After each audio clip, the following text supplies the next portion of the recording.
ओम श्री गुरु सत्ताय नमः। सभी को प्रणाम। पिछले ऑडियो में आपने सुना कि परम पूज्य गुरुदेव ने आदरणीय पंडित लीलापत शर्मा जी के पूछने पर बताया कि भगवान शंकर की अगर कृपा पानी है तो हमें गंगा जैसे पवित्र विचार, चंद्रमा जैसा शांत मस्तिष्क रखना चाहिए। भस्म और मुंडों की माला से शिक्षा लेना चाहिए कि मृत्यु कभी भी आ सकती है, इसलिए हम पवित्र जीवन ही जिएं। भगवान शिव के गुणों को अपने अंदर धारण करना चाहिए। इसी प्रकार गुरुदेव ने बताया कि इष्ट का अर्थ होता है लक्ष्य, उद्देश्य। हमारे जीवन का जो लक्ष्य है वही हमारा इष्ट है। आइए इसी क्रम को अब आगे बढ़ाते हैं, पर उससे पहले यदि आपने हमारे YouTube चैनल देव परिवार को सब्सक्राइब नहीं किया है तो चैनल को सब्सक्राइब करें और बेल आइकन दबाकर ऑल पर क्लिक करें ताकि आपको आने वाले सभी वीडियो की नोटिफिकेशन मिलती रहे। पूज्य गुरुदेव की सेवा का अवसर हम हमेशा तलाश करते रहते थे, लेकिन पूज्यवर अपना सारा काम स्वयं ही करते रहते थे। हम यही सोचते थे कि कभी गुरुदेव हमें एक गिलास पानी पिलाने का आदेश दे दें तो हमारा जीवन धन्य हो जाएगा। क्षेत्र में एक बार पूज्य गुरुदेव को ज्वर हो गया। गुरुदेव खाना नहीं खा रहे थे। ये सोचकर हमने एक गिलास मौसमी का रस निकालकर गुरुदेव के सामने कर दिया। गुरुदेव ने पानी समझकर जैसे ही एक घूंट पिया तो समझ गए कि ये जूस है। मुझ पर बहुत बिगड़े, कहने लगे मुझे जूस पिलाएगा? मेरे यहाँ मेरे बच्चे अच्छी अच्छी नौकरियां छोड़कर आए हैं, उन्हें मैं रूखी सूखी रोटियां खिलाता हूँ और तू मुझे मौसमी का जूस पिलाएगा? पूज्य गुरुदेव ने गले में उंगली डालकर रस पूरा बाहर निकाल दिया। हमने मन ही मन उस महान गुरु सत्ता को प्रणाम किया। बुखार की स्थिति में भी पूज्यवर ने प्रवचन किया। प्रवचन में हम उनके सामने बैठे बड़े ध्यान से उनकी अमृतवाणी का रसपान कर रहे थे। न मालूम पूज्यवर को यह कैसे मालूम हो गया और वे आज प्रवचन में हमारी ही समस्या का समाधान करने लगे। पूज्यवर ने बताया कि भगवान मांगने वालों को देता तो है, लेकिन पात्रता को देख लेता है। ईश्वर का कर्म फल का सिद्धांत अटल है। अच्छे कर्मों का फल लाभ के रूप में और बुरे कर्मों का फल हानि के रूप में देता है। आज की जो भी परिस्थितियां हैं वे यकायक ही उत्पन्न नहीं हो गईं। वे सब पूर्व में किए गए प्रयत्नों का ही परिणाम है। ईश्वर दयालु भी है और न्यायी भी।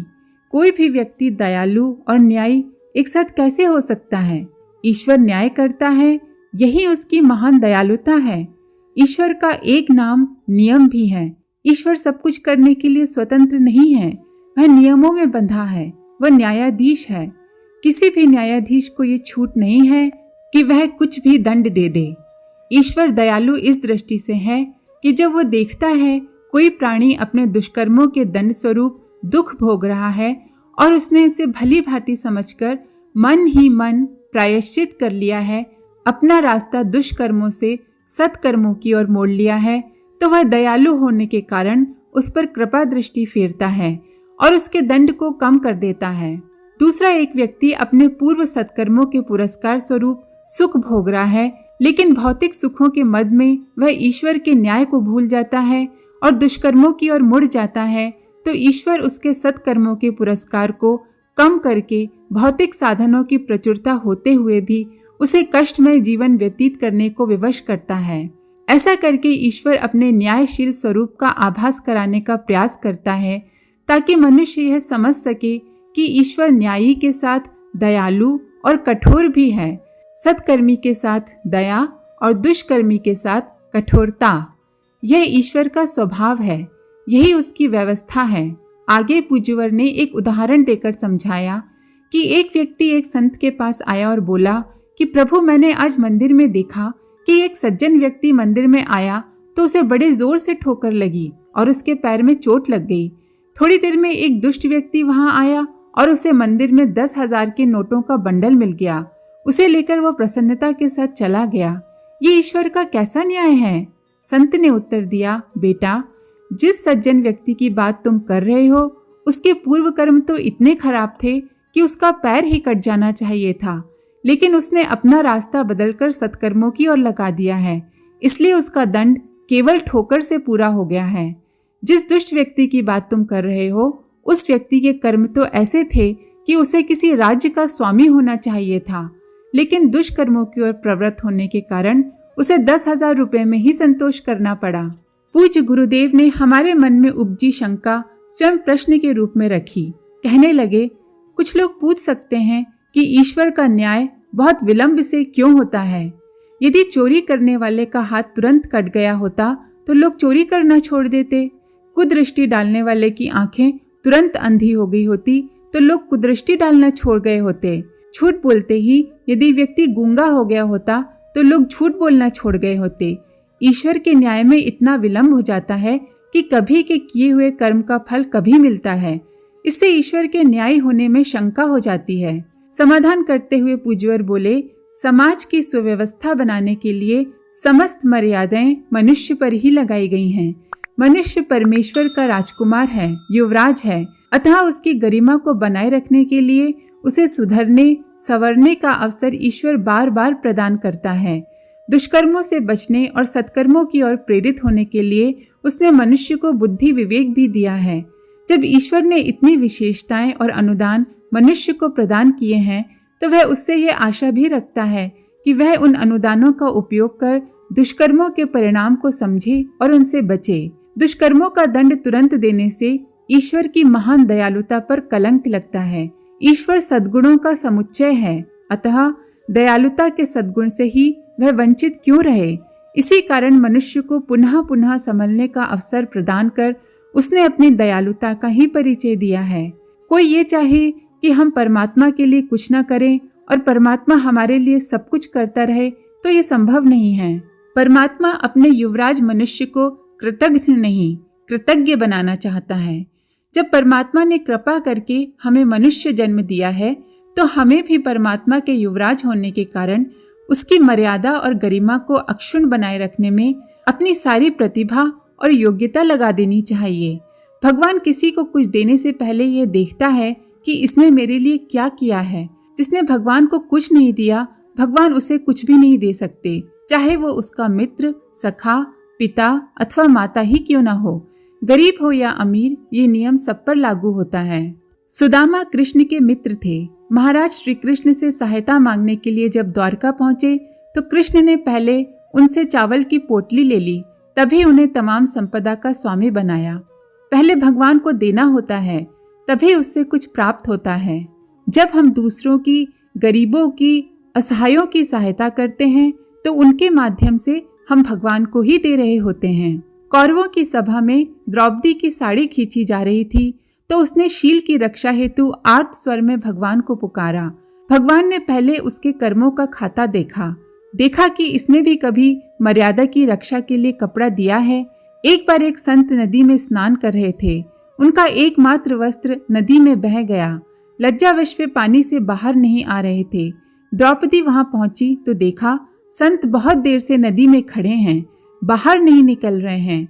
उसने पूछा तो संत ने कारण बता दिया। द्रौपदी ने तुरंत अपनी साड़ी का एक भाग फाड़कर दिया और इस प्रकार मर्यादा की रक्षा की। एक बार कृष्ण की उंगली में चोट आने पर भी द्रौपदी ने साड़ी की चीर फाड़कर अंगुली पर लपेट दी।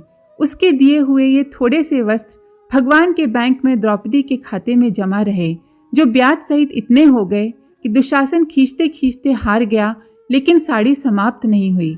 द्रौपदी ने संत की मर्यादा की रक्षा की तो उसकी भी मर्यादा की रक्षा हुई।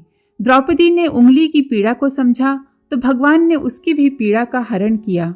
जब भी हम किसी का दुख दूर करते हैं, जब भी हम किसी के आंसू पोंछते हैं, तो उनके माध्यम से हम भगवान को अपनी पूजा समर्पित कर रहे हैं।